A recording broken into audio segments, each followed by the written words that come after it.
So welcome to another episode of the Shredded Show. We've got a first today. We've got Mr. Mark Bell from the USA, who's doing the first walking podcast I've ever done. So what we like to see in terms of an active attitude and also a slightly different attitude to a lot of things in life. So thank you very much for jumping on, Mark.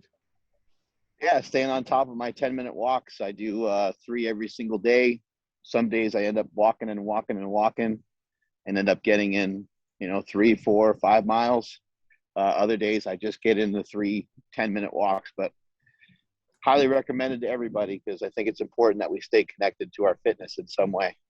100%. Out of curiosity, is that something you picked up from Stan Efferding? Oh, absolutely. Yeah. Stan Efferding, and before that, Jesse Burdick, my good friend, suggested that I start walking years and years ago, probably about 8 years ago, when I was 330 pounds. I started walking to get in a little bit better shape and ended up having a profound effect on just being able to manage my body weight a little bit better and my energy levels. And at first it was like more of a thing to just kind of shift where my extra food was going, and to kind of help with like blood pressure and glucose, just general health practice. It wasn't really like, oh, I'm going to get buff by going on all these walks, or I'm going to get shredded by going on all these walks. So yeah, Stan Efferding was a big impact. But before that, Jesse Burdick had me start. And I used to weigh 330 and quickly got down to 270 pounds by walking and being on a paleo style diet. And then later turned into like my war on carbs, a keto style diet, and later kind of morphed into what I do now, which is more of what I call a meat-based diet. And I went from 330 and I'm now down to 230. It's interesting you say this because it's something I very much picked up. But the UK is in a full lockdown where we can't do anything officially. So I've got plenty of time in my hands to walk between meals, which I've noticed making a massive difference in terms of digestion and also body Right. as well. And it's amazing how something so basic is so effective. It's extremely simple to do. And I think for anybody listening to the show today and seeing the progress that you've made, I think it's important for people to understand it doesn't have to be really hard. It can actually be fairly simple. It might not be considered easy because any change or any new challenge that we throw in our lives is always going to have a difficulty level to it. And it's actually important that there's a difficulty level to it because otherwise it might be considered boring. You don't want something to be really boring or monotonous. However, you want the thing that you're trying to work towards, you want the habits that you're trying to develop, that you're working on developing, you want those habits to be so simple that they're impossible to refuse. You want it to kind of be like a joke. So if you're trying to tell yourself, all right, man, well, tomorrow I'm going to do some cardio, after I lift. First of all, if you hate cardio, put the cardio first. Okay, I'm not allowed to lift until the cardio is accomplished. And tell yourself that you're going to do 3 minutes. And it will sound absolutely ludicrous to you. Do your 3 minutes. Don't do any more. Don't do any less. Next day, do 3 minutes again. And you're going to find yourself starting to drift. And you're going to be like, you know what? I want to go for 5 minutes. I want to go for 6 minutes. Over a period of time, allow yourself to. And before you know it, you got a habit of doing 20 minutes of cardio before you start your weight training in every single session. So just you keep it simple and keep it so easy that it's hard to refuse to do it. 100%. One of the things you've got, Mark, which is incredible. I love some of the motivational videos you do on YouTube and also some of the things you've done, like speaking out your opinion on things. And I know you joke about like losing followers because you openly talk your mind, which is something I love because we live in a snowflake. To 0 followers. Yeah, the 0 follower game. We live in the snowflake PC generation where you can't say what you want. Have you always had this mindset, or is it something you've developed with age and as you've grown? Yeah, I think it's important to speak your mind. And some of the stuff, some of that stuff came about around the time that this virus was hitting the world, the pandemic, this global pandemic that we have. And I think what made the global pandemic so bad was the reaction, more so than anything else. And I some of the measures that have been taken, I think, have been great. And some of the ones I think are, have overblown or over exaggerated things quite a bit, which is understandable because a lot of people have died, and it is a scary thing, especially when it first popped off. We didn't know a lot of what it was. But what I've been trying to say the entire time is I don't really understand why, a pandemic takes about 18 months to 2 years, and then it's over. Like, there's going to be some people that might disagree with what I'm about to say, but this thing will be over. It'll be in the past at a certain point. I'm not saying that's going to disappear, but it'll just be part of our life. Just like we lose people through, we lose a lot of people through texting and driving. This is something that's new. It'll probably be around for a while, but it will kind of quote unquote die off, and it will have less of an impact.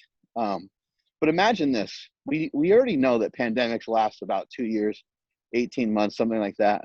Imagine from the beginning if they said, practice social distancing, wash your hands, and some of those things, and wear a mask, right? So they share those little things with you. And then on top of it, they say, go outside and get a couple 10-minute walks in every day. Make sure you get some sun. Be vibrant. Make sure you're still communicating with other people. Get on a Zoom call with other people while we're in quarantine, or, make sure you see other people smile. Do the things in your daily life. I know that we're on this lockdown, and I need you to kind of follow some of these procedures for a little bit until we find out what's going on. But take control of your health. Eat healthier. Lean into eating healthier rather than leaning into eating worse, because eating worse is always going to lead to worse results. It's always going to lead to worse outcomes. And you eating foods that are potentially shifting you and promoting things like diabetes, heart disease, dementia, Alzheimer's, cancer, even, you shifting your focus towards that and being a couch potato and watching Netflix is not productive. There could have been a lot of people who reversed diabetes and heart disease during this time, because this thing has been going on for quite a bit over a year now. And so somebody could have taken action even when the thing started, and they could have taken control, and they could have been less likely to get the coronavirus. They could have been less likely, maybe not to get it, but less likely to have a real problem with it. And so I wish that was something that was shared, and I haven't seen it shared by anybody, except for some of us, except for some people in the fitness community. And I wish some of our politicians and leaders, there wasn't one from one country. There was not one person that kind of stood up and said, hey, a big factor is going to be healthier and be stronger. I say strength is never a weakness, and weakness is never a strength. What we've done is we've continued to make ourselves weaker by eating these foods that are damaging, and by staying inside and not moving around and not staying connected to our fitness. So on a more positive note, the more positive side, you will not believe what it will make you feel like when you go through this transformative process. I always tell people, you want your goals to be pretty big, not because of the potential of what the goal can do, but what it can make of you. If you're listening to this show right now and you're thinking, man, I'd love to have a six-pack, I'd love to have abs like these guys do. Well, I used to be fat. I think you used to be fat. We used to not have abs. We have them now. But it wasn't, it's not about being able to pull your shirt up and flex your stomach and show off to somebody, or be able to whip your shirt off on the beach. It's for what it can make of you. It's built a lot of confidence in me, as I'm sure it has for you. And it does a lot of other things for you that you can't even possibly imagine at the moment until you go through it. And so I wish a lot of these things would have been shared in the beginning. And so I'm a person that if I have knowledge, I'm going to apply it, because applied knowledge is wisdom, and knowledge without applying it, to me, is just foolish and it doesn't make any sense. So I'm going to share information with people, and if it hurts some feelings or gets people fired up or pissed off at me, then that's just the way it is. That's part of being a leader, in my opinion. 100% agree. And I think it's one of those things that people need to take context of the situation and sometimes read between the lines. In my opinion, people are too like sheep. Everyone believes everything they see and read in the media, and just because something's on the news doesn't mean it's necessarily correct. It's always going to be someone's opinion. You don't know why, who's pushing that opinion and what their agenda necessarily is. Right. And it's very much the same in the supplement and fitness industry with some of the things you see pushed out there in terms of products. And in the UK at the moment, we've got a big phase for some ridiculous like fat loss teas and other stupid things, which I know you have in the US as well. And again, that's tricked into these things. Yeah, I think governments and stuff, they step in a lot to try to protect us from ourselves, and in some cases, I think sometimes it's needed because maybe people don't have not everyone has the same education base. But where it gets to be really foolish is when you see them making decisions that are, they're more based on money. There's more financial decisions. And I just think there's some things that just are hard to make sense of, like Walmart and Target and some of these big companies, the grocery stores, all these things are wide open, but then they shut down all the schools. It's like, I'm not sure. And I realize that maybe school should be run differently than it has been run. And there's even, more things to examine with how the education system even is operating. But man, that would have been the first thing, is to get the schools back going again. And, they haven't been able to figure that out here in the United States. And my kids, I have one kid that I sent to just another school, a private school, and he's got in-person learning, like normal school kind of thing. And my daughter doesn't. And it's hurting a lot of families. It's hurting it has interrupted the household in a major way. And I don't think people think about the consequences of this, so there's a certain action where you're like, man, do people not know that for every action, there's a reaction, right? And so I just would have liked to see it, when it comes to any of this stuff, people to put a little bit more thought behind it. 100%. I know you're a huge inspiration for a lot of people in terms of your mindset and your outlook on life. And there's a huge amount of people out there struggling at the moment with not being able to go to the gym, finance issues, family issues, like homeschooling kids when you're not a teacher. Would you have any advice or words of wisdom for anyone in that sort of situation at the moment who's finding it tricky? Yeah. There's a handful of things you can do. There's avoidance. You can avoid certain things that make you feel a certain way. So let's just say you hate somebody's Instagram account or whatever, or you get, negatively fueled every time you see a post, from this particular person or politician or celebrity or whomever it is. Well, you can delete that person, or you can delete the app, right? But I used a key word in there. I used the word make. No one should be able to make you mad. No one should be able to make you sad. Obviously, there's people in our lives that are close to us. I could do some damage because they have such a high value assignment in our lives. But somebody who has a high value assignment in your life shouldn't be assigned that high value if they continually say damaging things to you that actually really hurt you. And on the other side of that, maybe you can communicate better with that person so that doesn't continue to happen. Some cases we got, kids that are getting abused and things like that, and they don't have any agency over what they can do about some of that. But number one thing is you could simply stop doing some of these things to help yourself with anxiety. And again, I'll go back to the foods, these shitty foods that we eat, and the extra time that we spend watching another episode of something on Netflix that keeps us up an extra 45 minutes than we wanted to, that extra 45 minutes leads you to think, oh, I'm still kind of hungry. I'd love to have something to snack on while I'm watching the show. Well, that causes a cascade of unhealthy disciplines. Now you're getting to bed later. Now you wake up the next day, your whole day is rushed.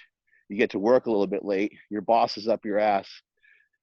You forgot to prepare a meal. And so now you're going to have, you know, a burrito for lunch or something like that. And your whole day is falling apart at the seams, and you're frustrated, and you're like, man, I don't even have time to work out, or I don't have time to do what I wanted to do today. And you barely make it through the day. And that stress, it builds up over and over again. So another thing that you can do is be prepared for life, because preparation can really kill anxiety. If you're prepared for stuff, you're kind of like, you know what, I got this. Imagine someone says, hey, I want to see you, you know, get down on the bench, and I want to see you bench press 200 pounds. You might get a lot of anxiety because you're like, man, I'm not really sure. Like I'm kind of out of practice and haven't done that in a long time. Or somebody says, hey, I want to see you hit this golf ball. I want to see what your drive looks like. You know, let's go to a driving range. And you might have some anxiety over that because you're like, I suck at golf, or haven't done it in a long time. But imagine if you're phenomenal at it. Imagine if you practiced it a lot. Now the opportunity comes for you to, you know, do a push-up challenge against somebody else, and you're like, hell yeah, I'll do that. Whatever it is, if you're prepared for it, you'll most likely have less anxiety for it. So avoidance, preparation. Another skill, and this is probably the most important one, is reinterpretation. Because as I said earlier, no one should be able to make you feel any type of way. And so if you learn how to reinterpret stuff, nothing is neither good nor bad until you put a label on it. And if you think of some of the Stoic philosophers over the years, they've utilized a lot of techniques like this. And they'll even do visualization drills where they kind of perceive something to happen that's going to be like detrimental to what they're trying to do. Or I think Marcus Aurelius is the one who talked about in visualizing everyone he knows to be dead. You know, his wife, his son, whoever was in his immediate circle. He just recognized, hey, all things that are alive have the ability to die, and they will die. They'll be dead at some point. Why not think that through for a minute and think, you know, what if I died? Or what if my son died? Or these are horrific things to think of, but that goes into that preparation category. You can be prepared for these things. Reinterpretation is probably the hardest thing that you'll ever go through, because once you start to reinterpret stuff that comes through currently, and you start to have a new vantage point on it, you'll have to go through all the ways you used to think about stuff in the past, and you'll have to change that as well. And you'll have to kind of clean out your closet, so to speak. That gets to be really, really hard. So, you know, there's different ways of viewing things. Like somebody makes fun of you on social media, you could just laugh and be like, oh, what a joke. That guy didn't get it. He didn't understand my message. Or you can get mad and like type a mean message back to him and hold all that anxiety and stress in your body, because what you commented back to that person probably goes against the grain of the way that you were brought up, and probably doesn't feel very good. Even though you felt like it was going to be something that felt good, it was more like an immediate fix, which is an immediate trick, just like it is to eat foods that are crappy for us. This is going to make me feel better. It makes you feel better for a few seconds. And then you're like, shit, man, I promised myself I wouldn't do that again. And now I'm the same, you know, fat ass I was, you know, last week and the week before that. And you start to have really a lot of negative thoughts about yourself. So the last thing is on top of reinterpretation of inputs, is the reinterpretation of what you think about yourself and your own thoughts that are going on, because our own thoughts are probably the most damaging. You know, this world is really a me versus me world. It's not you versus other people. It's an illusion to think that you're battling against other people. It's really you versus you, and you have to prove yourself to yourself every single day and improve yourself for yourself and not for anybody else.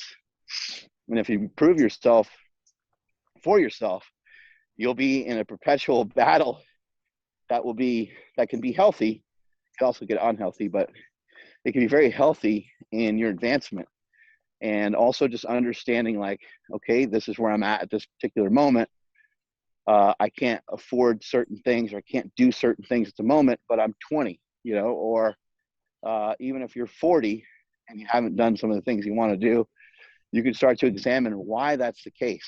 Oh, I haven't really worked for it, if I'm being honest, or I screwed off a lot when I was 20 and when I was 30, and it's taken me a long time. And now I'm just going to focus on all the positive things. What are the things I can do? What are the things that are in my control that I can focus on? So there's a lot of strategy. I just rattled off a couple of them right there, but there's, you know, we could talk about this for an entire day and would only scratch the surface of the things that you can do to keep yourself from getting a lot of anxiety. I recently shot a video on my YouTube channel about this very topic.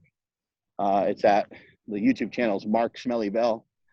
Check it out and you'll see I did a video on anxiety, I think just about a week ago, because it's a huge topic. Yeah, to be honest, it's something I personally worked a lot with. I've actually worked with a lot with a psychologist recently to help actually work with the way I emotionally deal with things. And I think in particular for men in the fitness industry, it's something that we don't talk about enough. And there's very much one of those things that gets swept under the rug, where you have the pressures of businesses and other things like that, which obviously I'm fully aware you have as well, that people sometimes don't take into context. Do you think your mindset you have now comes a lot from training and powerlifting in the background? Because like for me, what I have now in terms of mindset is really a gift that I've had from fitness that I'm hugely appreciative of. Absolutely. You know, training and diet and leaning into those things and not being afraid, people say, in order to adjust to like a diet, it's important that you become friends with hunger. I think you also need to become, if you want to be successful, I think you need to be friends with loneliness in a way. And I don't really mean being like totally alone, like as a person, but I mean like taking risks that other people aren't really like with, and doing things that other people aren't really with, like the way that you eat. You go to a party, people are like, hey, you having a drink? What can I get you? And you're like, no. And like, sometimes people that don't know you at the moment are like, what is this guy, a stiff? And then the party goes on and they have chips and dip and all these different things out, and you don't participate in any of that either. And then maybe they have like burgers or something, and you eat a couple burgers, but you don't eat the bun, like everyone just notices how different you are. And that can kind of lead to some loneliness. Like somebody like Tiger Woods. I don't know if somebody saw his documentary recently, but the guy did everything you could possibly imagine to be as great as he possibly could. And when he got there, he kind of was like, there's nobody around, because you lose friends over shit like that. He got the world's attention because he's the greatest golfer in the world, but he lost friendships, personal relationships, and a lot of things ended up kind of crashing and burning around him. That's the price sometimes. That's the price sometimes that it takes. You're going to have to leave some people in the dust. Some of your friends that love to drink and love to act differently than you. You're you don't have a shared sense of purpose with, then you're going to kind of leave some of those people behind. And, no one's better than another person. Like, you're not better than them because of these choices. You're doing what you feel is in your best interest, and they are doing what they feel is in their best interest. And so there's no reason to place judgment on them drinking or eating unhealthy foods, but you have just made a different choice. And these different choices over time, they build a lot of character. When you're talking about the gym and you're talking about mindset, I call training a lot of times, the training that we do, I call it mindsets, because you're in the middle of a mindset. Like, what's a mindset? A mindset is one of those excruciating drop sets that you do. You think you're going to die and you somehow tell yourself to do a few more reps. You do a crazy drop set on like a leg press or a leg extension, or you do a set of 20 on squats. A set of 20 on squats will, 20 rep squats will really open up your mind and really open up your brain, because you told yourself, all right, I'm going to go through it. I'm going to do 20 reps. And when you get to rep number 10, you're like, oh my God, I can't believe I said to myself, I'm going to do 20. And you're like, well, maybe I'll only do 12. Then there's the other side of the brain that says, no, you said you're going to do 20. Let's do 20. Then you get to 15, and there's this battle going back and forth, this polarity going on, this conversation in your head going back and forth.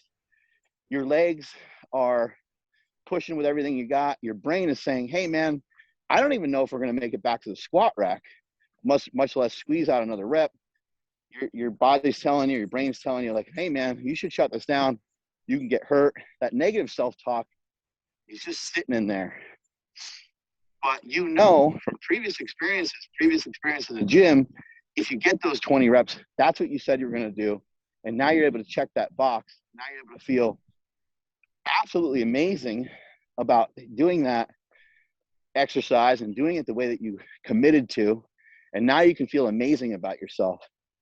And when you start doing that over and over again, and you prove yourself every day on every single situation, I call it putting up points on the scoreboard. You're putting up points on the scoreboard of life in these moments. And it's an advancement.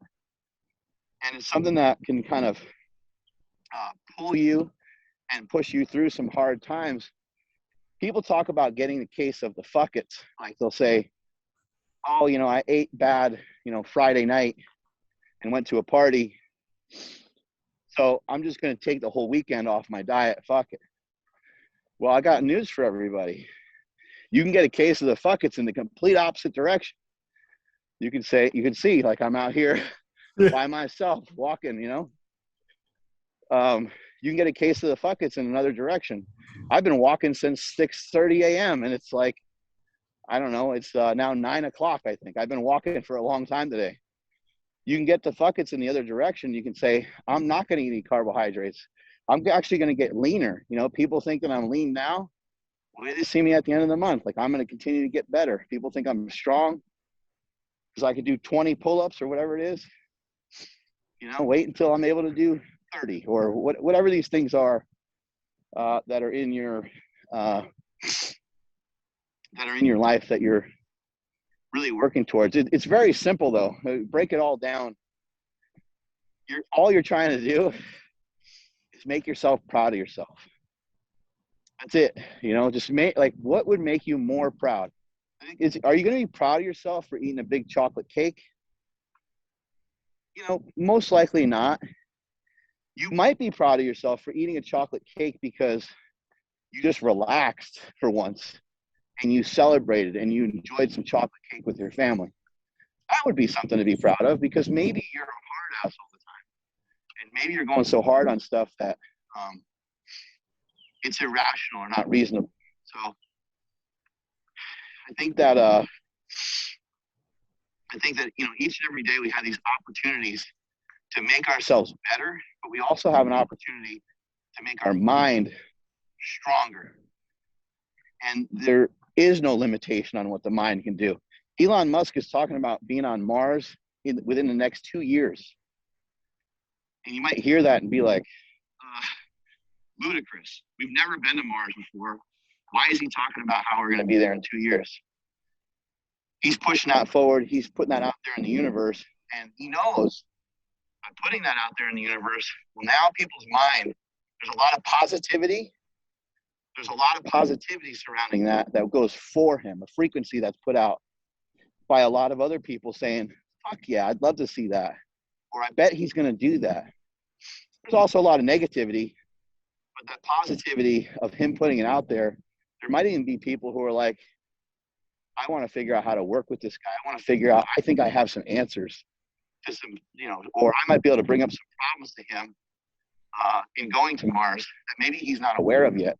And all the physicists and all the top scientists and researchers and historians and people that study astrophysics and quantum computation and all these different things, they might all reach out to him because they might want to be like, hey, man, I want to be part, like, you're going to Mars?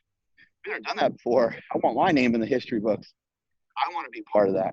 And so if Elon Musk can get himself to Mars, you should be able to lose 10 pounds. You should be able to push forward. You should be able to rid yourself of diabetes. You should be able to rid yourself of high blood pressure. It actually is pretty simple when you break these things down into smaller jobs and smaller parts. One of the things you said there, Mark, which I thought was fascinating, I agree with massively, is almost as you scale the mountain of life, you become more lonely the closer you get to the top. And one of the things you mentioned there was your family, and something I find, as soon as I find someone like yourself, I find hugely endearing. It's like you still have your family around you and you're close to, obviously you mentioned your kids earlier on, which is usually awesome to see because in particular in fitness, there's something you don't see often. What do you think it is that's managed to, do you find your family, that support network gives you solid foundations almost to be more successful and more of a drive and more of a why? Well, you know, put very simply, it's one less thing to think about, you know. You know, not chasing after sexual desires, you know, and trying to figure out that side of your life takes up a lot of bandwidth, you know. It consumes a lot of time in trying to find like a mate, you know. And when you found one, you're like, oh, that part of my life is fulfilled. Like that part of, like, yeah, I can check that box, like that feels good. And I have somebody that's always there. And so there's that side of it.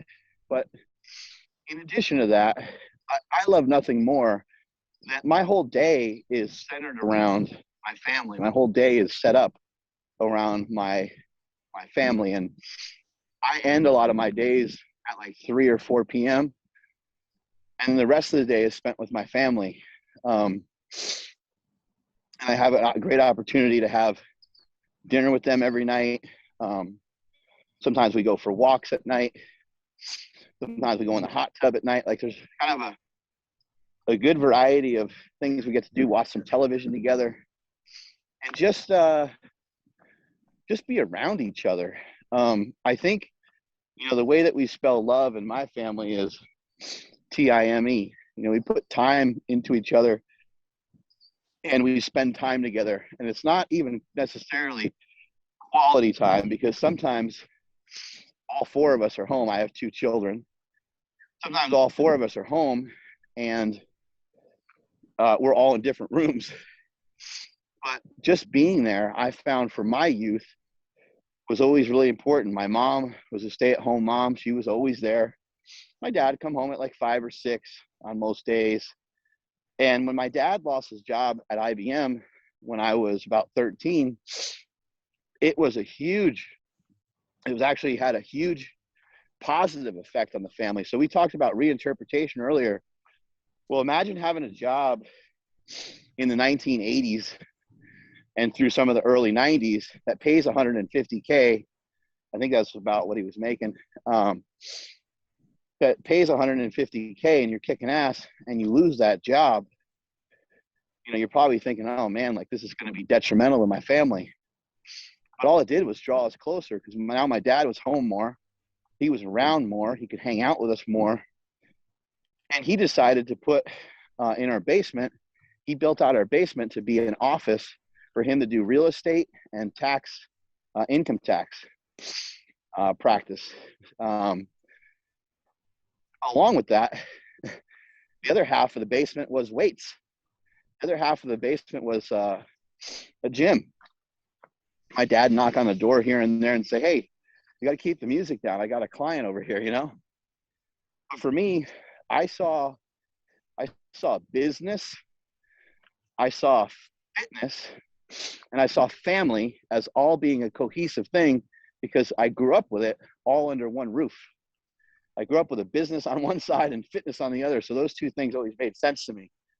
And that's how I've been able to do some of the stuff in fitness that I've been able to do.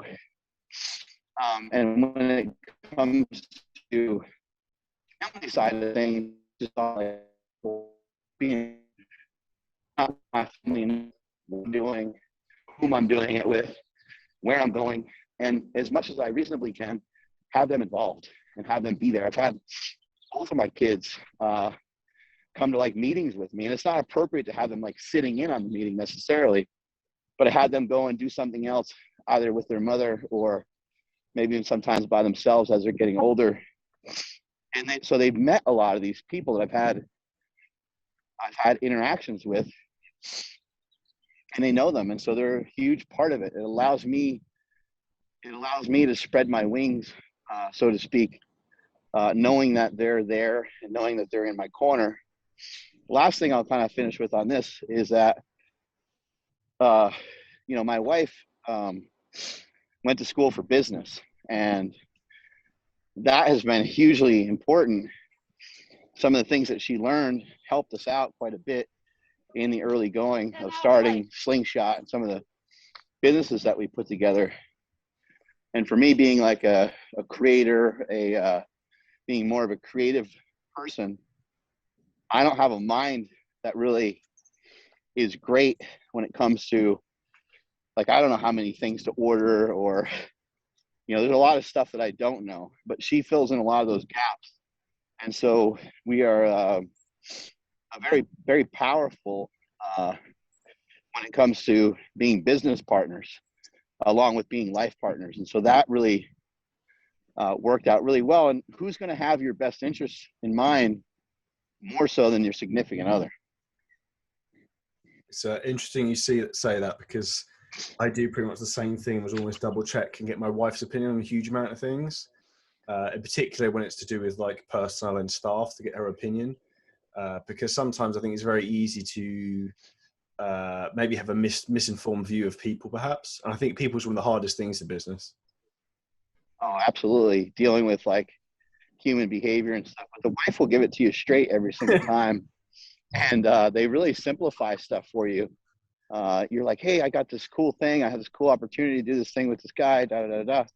And they're like, you shouldn't do that. And you're like, what? Like, you're thinking right away, you're thinking that's going to be great. But they have different thoughts about it. Their mind is working from a zoomed out perspective, and they can kind of see. I've had people want to do stuff with me, and she's like, you can't do stuff with some of these people because you've been working on these things for decades, and they're coming in at the 11th hour. We barely know them. It's just because I get excited, I get all fired up, and I'm like, this sounds so cool. Yeah, this sounds so cool. And she's like, nope, so that is a tough thing with business too, is like, you have to shut down a lot of things. You don't want to, I don't think in business that you want to go really wide, Yeah. I think you want to go deep, and you want to go like vertical. You don't really, like, think of like something like here in the States, we have In-N-Out Burger, and In-N-Out Burger, they won't franchise out to the East Coast. They're only on the West Coast. They have 3 things on the menu, and they don't deviate. There's kind of a joke in marketing, and where they say, hey, remember when In-N-Out Burger, remember when they did that sale at Christmas? Or remember when they ran that special on Halloween? And it's like, no, you don't remember it because they've never done it. They don't put their shit on sale. They don't have specials. They don't have a Happy Meal. They're just authentically themselves, and you either love it or you don't care for it. And they're not really going to try to cater to you. And that's how success is something you attract. It's not something that you reach for. It's not something that you chase. And if you chase after it, I think the consequences can become deadly.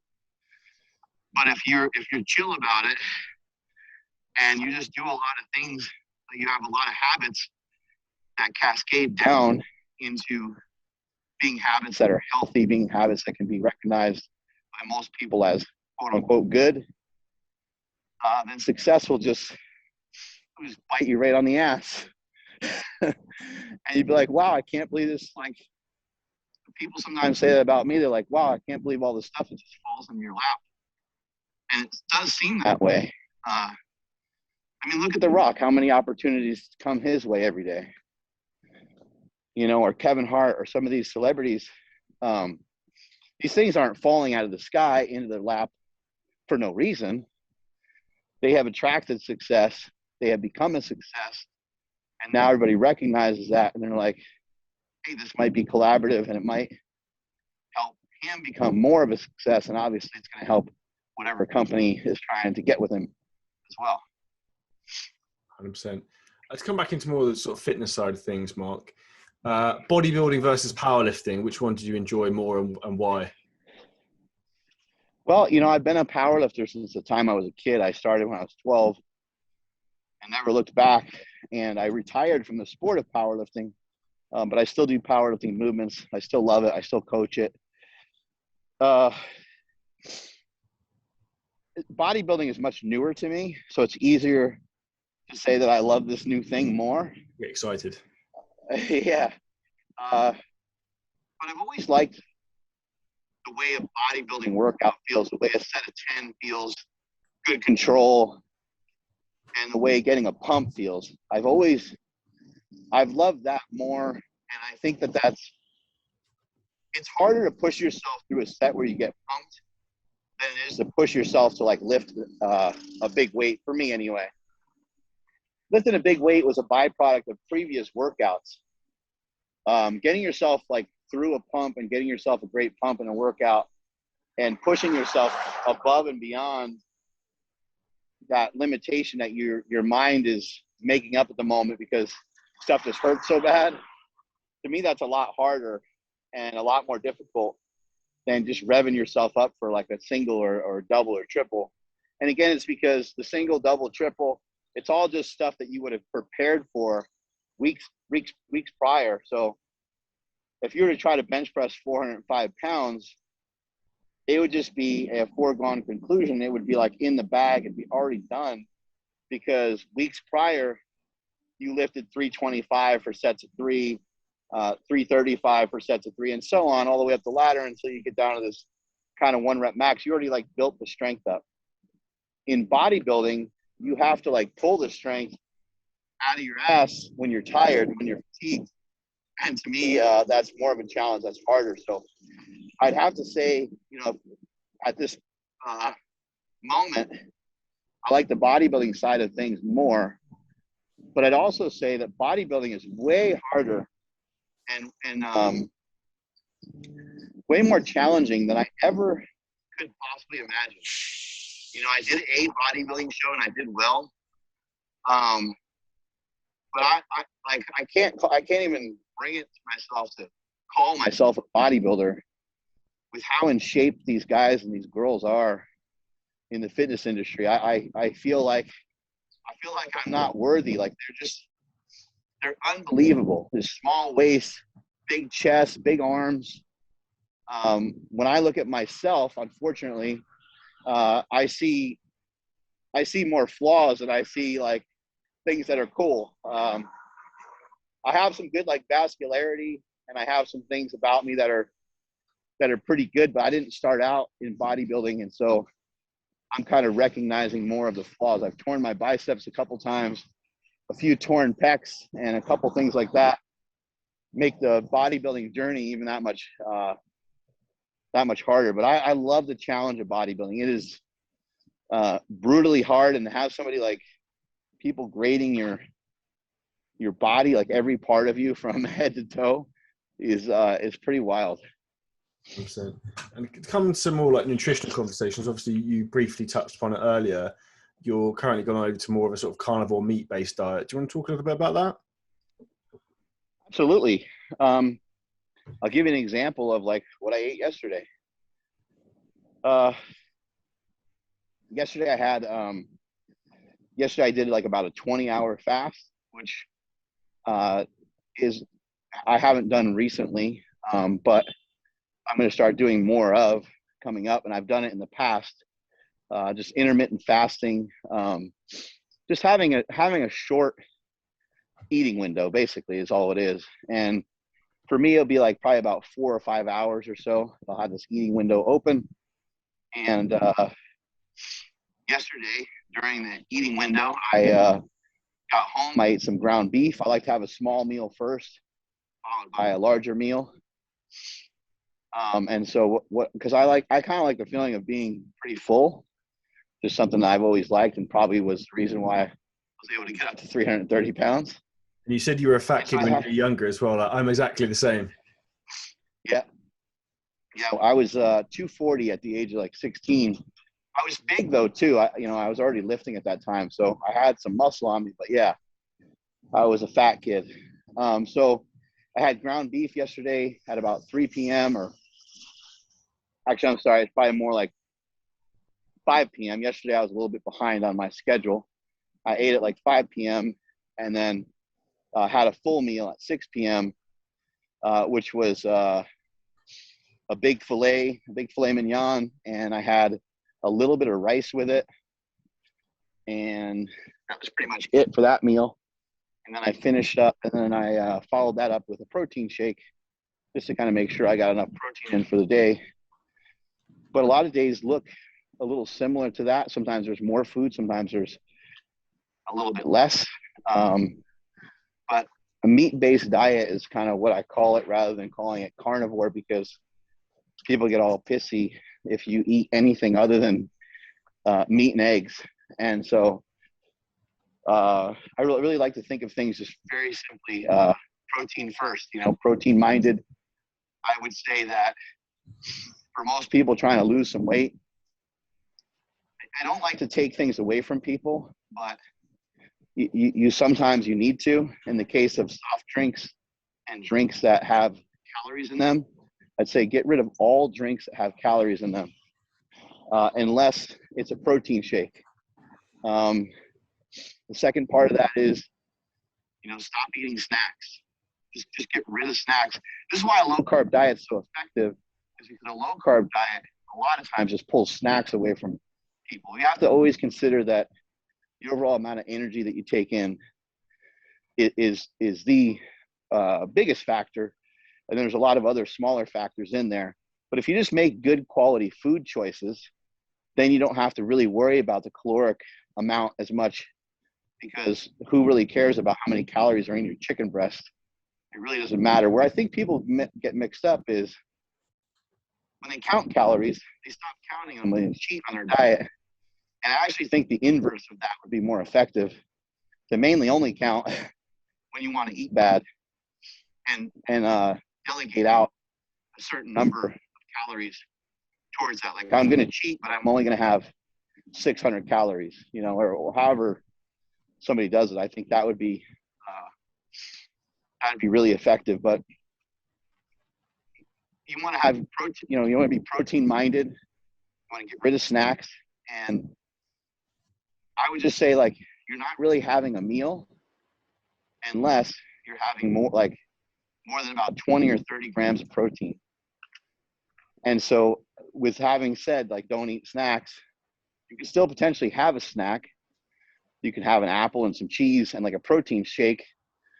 That would be a snack. And that would fall into a category that I would consider to be very healthy and very helpful, because the more protein that we eat, to a certain extent, the more we drive down hunger and the more we drive down cravings. Another big mistake people make in dieting is they're too hungry. When you start a diet, you shouldn't be hungry. And if you're really overweight, if you're really fat, there's not a lot of reasons to be hungry when you start a diet. First thing first is you got to get used to your food. There's probably not a lot of great reasons to implement intermittent fasting right off the bat. Give yourself a month or so of getting used to the foods and then go from there. But the biggest mistake you can make is allowing yourself to be hungry, because when you're hungry is when you'll make bad decisions. Your brain, your brain is like in search of it big time when you're hungry. I mean, even using, sex as a when you're craving it, I mean, you'll seek it out, right? In whatever way you can kind of find it, right? And once that pressure is like released, then you can think totally differently. Food is no different. If you try to satisfy that need when you're hungry, you're going to make a really poor decision, and you're going to feel like you didn't even have a choice. You're going to feel like someone else made a decision for you. So, simple things like not allowing yourself to get hungry, eating large amounts of protein, and staying active, so that your brain, your body, mind, and spirit feels good all the time. Obviously, you mentioned earlier you were overweight as a child, and I was as well. And obviously your outlook on food at the moment. How did you bring up your children out of interest when it comes to eating? I've taught them quite a bit about nutrition. We have a healthy meal every night. By healthy, I just mean it's really rare for us to have a meal. It's really unusual for us to have a meal that's really calorically dense, like a real gut bomb of calories. And so my kids know, like, we have some sort of meat every single night: chicken, pork, steak, ground beef, turkey, something of that nature. We have that every night, and we have usually a vegetable to go with it. We usually don't have starch at all. Every once in a while, I might have some like tater tots or a potato of some sort, and that'll pretty much be it. So they see that, and I've talked to them about nutrition quite a bit from the time they were really young. And they would want to have, like, I don't know, apple juice or something, or like a high C or something like that, like some of these drinks that are just full of sugar.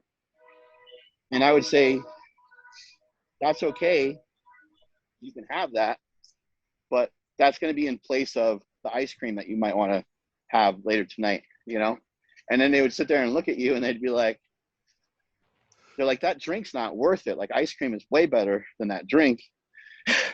And they would kind of get the point, and their food playbook has always been wide open. They can eat whatever they want. But I always kind of share with them, like, let's do a little tit for tat, So if you're going to eat this, then let's not have this later. If you're going to have ice cream in the afternoon on a weekend, then maybe let's not have ice cream after dinner, stuff like that. Just very, very simple things. And I think for anybody listening to the show that's trying to get their kids to do a little better, I think kids and actually elderly people are kind of the same, in a sense that they just don't eat enough protein.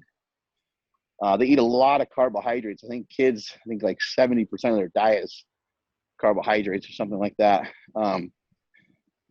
So really having your children reduce the amount of carbohydrates they eat, and really trying just to find, rather than reducing their carbs or saying anything about their carbs, just try to hit them with protein, cheese stick, cured meats, cottage cheese, yogurt. Even if something has a little bit of sugar in it, stuff like that, I would say I'm not that concerned. Just whatever delivery system you can find to get them protein. And if you think about, like, things like bread and things like that, bread's not so bad, but bread can be a delivery system of just a huge abundance of calories, or it can be a delivery system for pretty good amount of protein. You can make a sandwich that has one slice of cheese on it, maybe a small amount of mayonnaise or mustard or whatever it is that you like, and it can have some turkey or ham on it. So whatever way you got to figure out to get your kids, and I say, fuck vegetables. Like, don't worry about vegetables. If you can get your kids to eat some vegetables here and there, that's fine. But I wouldn't really be overly concerned about it. My main concern would be protein. Get your kids protein. And then the next thing after protein would be, most kids like fruit. And so that's why I usually say fruit is pretty good, and also has some fiber in it. The vegetables have fiber in it, but most kids hate vegetables. So if there's a way that you can trick your kids into eating vegetables, then more power to you, but it's usually kind of hard. 100%. That's some solid advice. One final question for you, Mark. What are the future plans for Mark Bell Sling Shot Super Training? Got anything exciting up your sleeve? I'm sure you have. Anything you can talk about? Yeah, one of the main things I would like to do is I'd like to continue to lower the barrier of entry into fitness and into nutrition, because I think that it's and lifting and stuff like that, because I think it's a field where people are just really confused on what to do, how to do it. When it comes to lifting, a lot of people won't even sign up for a gym or go to a gym. There's millions of Americans that have never had a gym membership. There's millions of people that are, nervous or scared about lifting weights. They think they're going to hurt themselves. And I would love to find a voice and find a way, a platform to continue to educate and to continue to pull new people in. It's great to have fans, but my fans, they're already down with it. They're already in it. They're already eating protein. They're already training like a bunch of savages.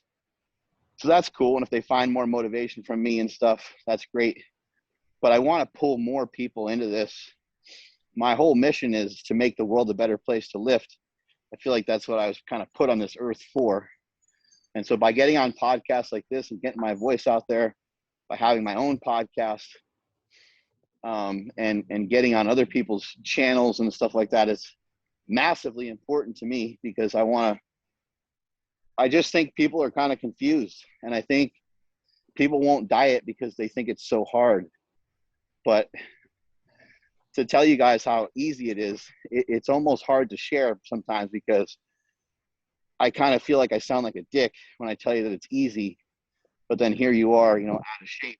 But the truth of it is, it's actually very, very easy to, at the very least, make yourself a little healthier. That is so simple, and it's very easy. To look good in a t-shirt is still fairly easy, still low-hanging fruit. If you want to compete in something, or you want to look amazing for like a photo shoot or something, now we're starting to talk about shit that's a little bit more complicated, and it might take a lot of time. But in general, most of the stuff is pretty simple. It's gotten overcomplicated by many other people, and I would like to figure out a way to unring that bell and almost have everybody start over at the beginning. 100%, love that. Thank you so much for your time today, Mark. Really, really appreciate it. It's been an inspiring conversation, which I know the audience will love. So for everyone listening to this, please make sure you firstly check out Mark. Where's the best place to find out about you? Instagram, podcast, YouTube? Hey, great job by you too. I got to commend you. You look great. I saw some of the pictures and stuff, and you look awesome, man. So great job. Work in progress is everything. So it's same as you probably found, is that every day I learn more, and my thirst for learning just keeps growing. And the more I learn, the less I feel I know, but I just keep trying to level up as much as I can. Yeah, you keep that white belt mentality over a long period of time. 100%. People can find me, I'm at Mark Smelly Bell on Instagram. I just started a clubhouse. I'll be on there probably later today. I did one yesterday with Stan Efferding, Ed Cohn, my brother, and Matt Vincent, and Dr. Sean Baker. And that was really cool. And that's going to be on my podcast as well, which is Mark Bell's Power Project. Check that out on iTunes and Spotify and wherever else you can find podcasts. It's everywhere. It's on YouTube as well. And you can check out my website, where I sell a lot of products: the Sling Shot, elbow sleeves, knee sleeves, anything that you could possibly think of to make your training a little bit easier and to pull yourself away from some pain that you may have in your shoulders, elbows, or knees. You can go over to markbellslingshot.com and pick up some products over there. In addition to that, we also sell, we also have apparel that you might be interested in. And then at the end of, probably by the end of next month, you guys will see Mark Bell's Steak Shake hit the market. And the Steak Shake is the first ever. It's beef protein that has whey, collagen, and it also has organ meats in it. No one else has done this on the market yet, so I'm prepared, as it's happened to me many times before, prepared for the rest of the fitness industry to copy me going to try to catch up, but we'll be the first to market with that. And Mark Bell's Steak Shake will be coming out in about 4 weeks or so. That's pretty awesome. So make sure that everyone that you share this to your Instagram stories, Facebook stories, or wherever social media platform you're listening to this on, and then make sure you share it so you can help Mark on this journey to make the world a better place to lift. Thank you very much for your time today, Mark, and I hope you have an awesome rest of the day. Lastly, what's the name of your room on Clubhouse? Do you know? I think it's just Mark Bell, or maybe it's Mark Smelly Bell. I'm not sure. I'll see if I can check what time is in the UK.